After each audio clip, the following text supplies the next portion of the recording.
it's Andrew Huang, and today we're looking at Moog's new Messenger analog mono synth. I've been having so much fun with it, and just to fully disclose, I have had a working relationship with Moog for several years. I think they make great stuff. They sponsor videos occasionally on my channel, such as this one, but they don't have any say over the content, and they're not seeing it before I post it. So Messenger is like an expansion of the standard subtractive synth voice. You can do all of the typical Moog stuff that you'd want to do. You get those classic sounds, but there's also a few things that can just take it beyond. So in this video, I want to highlight the 5 things that I think make the Messenger stand out.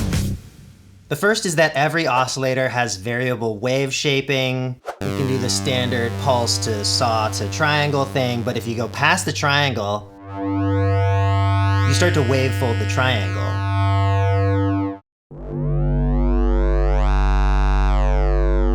So both oscillators have that, but then oscillator 1 also has a sub-oscillator that's always tracking it, and the sub's wave shape can also be variable, although it doesn't have the folding.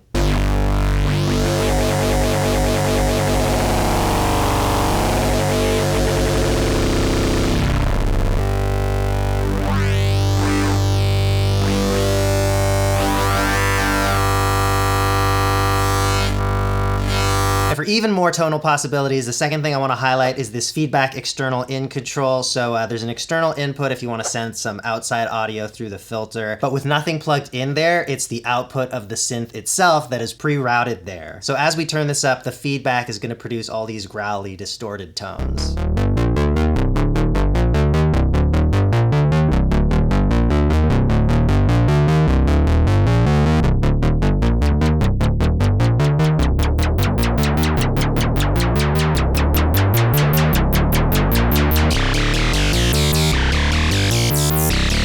And then things can get even more gnarly if I bring in this modulation from oscillator 2 to the filter's cutoff.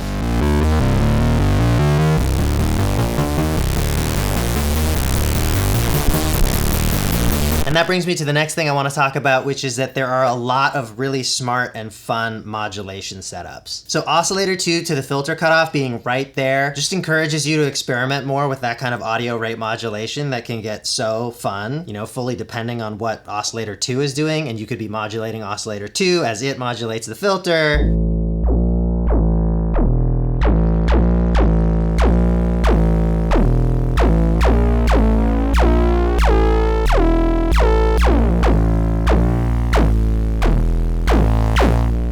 Quick and handy modulations here for the oscillators. The mod wheel controls its own LFO, which can be sent to the pitch, cutoff, or amplitude. So you can get your vibrato effects. You can modulate the filter.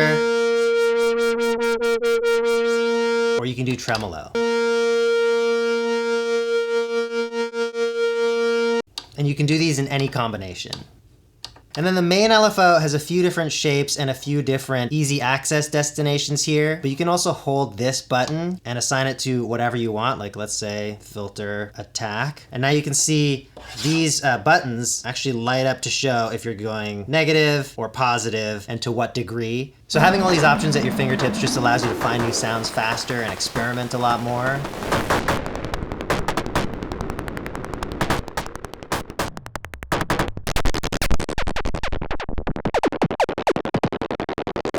Now let's talk about the arpeggiator and sequencer. They are really full-featured for a synth of this size. Here you can choose if you want to arpeggiate randomly with an arpeggiator pattern, or if you want to use the sequencer. You can live record or step record. Now there's some fun probability things you can do with the sequencer. If I go settings gate probability, now I can choose steps that will have a chance of not playing. Using the tempo knob sets what that probability is while I have the gate probability item selected. And again, you can see that I can control it with my finger. Just kidding. The lights move to reflect the current value. There's also this cool feature called the note pool. So I can add up to 16 notes to that pool, and then when I use note probability, I can set a chance that on certain steps, the sequencer will go to one of the note pool notes instead of the sequence.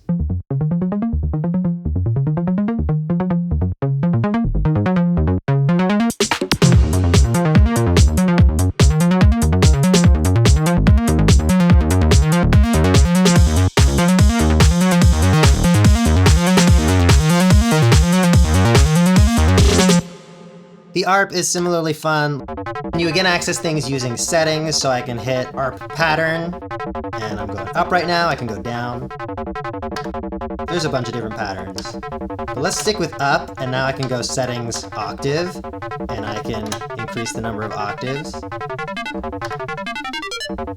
And you can even adjust the rhythmic pattern of your ARP. And this can get interesting if the number of notes in your rhythm is different from the number of notes in your ARP.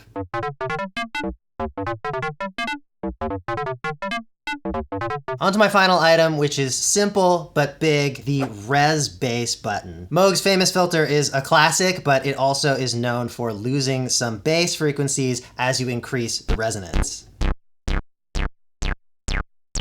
So if you turn res bass on, it fully compensates for that, and then you're able to put the resonance wherever you want it. So filter-wise, you have a lot more flexibility, and you'll still be able to get a really solid bass sound. Maybe I want you, maybe I need you, maybe you're someone else. Maybe I'm dreaming, maybe believing, but I don't have time to tell. Still, never let it feel way like one, but you got me feeling deep. Ooh, and you got electric touch like you do. You can take it all, so just take it all. Let me know if you want to help me finish writing that song, or maybe you want to sing it. I don't know if I have the best voice for it. I'm trying to just get more open and collaborative with my music making. So yeah, if you want to join my Discord, we do some stuff on there. Maybe I'll share the stems to this in a link in the description. Yeah, let's do that. You can have a play with it if you want. Send stuff into me. Maybe we can make a song together. Thanks Moog again for sponsoring, and I hope you enjoyed this video. See you next time. You got electric touch like you do. Ooh. Who needs a synthesizer?